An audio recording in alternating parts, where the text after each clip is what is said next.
ये हमारे पास फॉर्मूला आ गया ऑर्बिटल वेलोसिटी का। सही है। अब हम टाइम पीरियड का जो है फॉर्मूला निकालेंगे। सही है। टाइम पीरियड का टाइम पीरियड का फॉर्मूला निकालेंगे। सही है। अब टाइम पीरियड का फॉर्मूला हम यूज करेंगे, जैसे हमारे पास होता है v equal to S divided by T. तो इसमें से हम टाइम पीरियड यहाँ पे t से रिप्रेजेंट करते हैं। इसके लिए लेट्स सपोज तो यहाँ पे t यहाँ आ गया तो ये हो जाएगा s डिवाइडेड बाय v के। सही है। तो हमने टाइम को एक साइड पे सेपरेट कर दिया। आप इसमें देखें टाइम पीरियड जो होता है वो वन कंप्लीट रोटेशन, जैसे एक सर्कुलर पाथ है।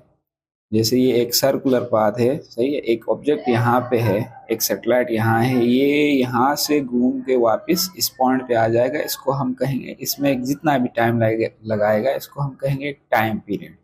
सही है। वन कंप्लीट रोटेशन में जो भी टाइम लगाएगा ये सैटेलाइट वन कंप्लीट रोटेशन करने में, उसको हम कहते हैं टाइम पीरियड। अब ये सर्कुलर है तो ये एक सर्कल को, पूरा एक सर्कल को कंप्लीट करता है। इस पूरे सर्कल को हम कहते हैं सरकमफेरेंस ऑफ सर्कल, और वो इक्वल होता है 2 पाई आर के। सही है। तो इसीलिए एस की जगह पे हमने क्या लिया, 2 pi R divided by we. सही है। अब वी की वैल्यू हमें पता है। v की वैल्यू हमारे पास कितना है, t equal to 2 pi R divided by v की वैल्यू हमारे पास कितनी है, देखें v की वैल्यू है under root G M central divided by R के है। सही है। अब ये आ गया टाइम पीरियड का फॉर्मूला। इसको हम थोड़ा सा सिंप्लीफाई करेंगे। क्योंकि यहाँ पे देखें हमारे पास जो है आर यहाँ भी है, यहाँ भी है, ये कैंसल आउट या कुछ न कुछ तो हो जाएंगे। इस तरह तो नहीं रखेंगे हम। तो इसीलिए हम क्या करते हैं, इसके बोथ साइड्स पे स्क्वायर लगाएंगे। तो t equal to 2 pi R whole square करेंगे।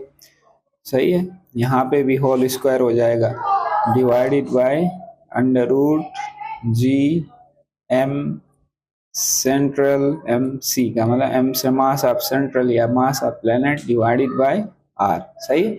तो ये रूट इस पूरे पे है, इसके ऊपर भी स्क्वायर हो जाएगा। तो ये आ गया टी स्क्वायर इक्वल टू, ये स्क्वायर यहाँ पे अप्लाई करो, 2 के ऊपर अप्लाई हो गया तो 4, पाई के ऊपर अप्लाई पाई स्क्वायर, और आर के ऊपर अप्लाई किया तो ये हो जाएगा आर स्क्वायर। सही है। और ये स्क्वायर और यहाँ से रूट जो है इसके ऊपर कैंसिल हो जाएगा और नीचे आएगा सिर्फ जी एम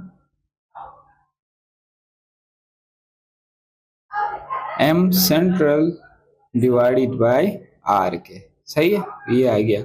अब इसको मजीद फर्दर सिंप्लीफाई करें तो ये 4 pi square R square as it is आएगा। ये जो नीचे फ्रैक्शन जो आएगा वो ऊपर आके मल्टीप्लाई कराएंगे तो आर ऊपर होगा और जी एम सेंट्रल हो गया। सही है।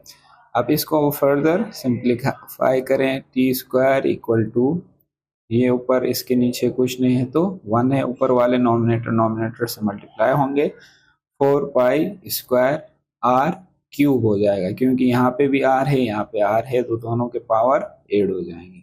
सही है। तो जी एम सी यहाँ पे क्या है, मास ऑफ सेंट्रल। सही है। तो इसी तरीके से ये हमारे पास फॉर्मूला आ गया। सही है। तो ये सही है।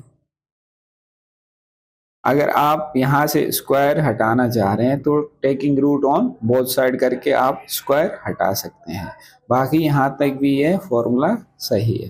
तो इसी तरीके से time period and orbital velocity का जो टॉपिक है वो इसी तरीके से आप कंप्लीट कर सकते हैं। यानी इससे हमें जो है टाइम पीरियड और रेडियस, ऑर्बिटल रेडियस के दरमियान जो रिलेशनशिप जो है वो हमने शो कर दी। सही है।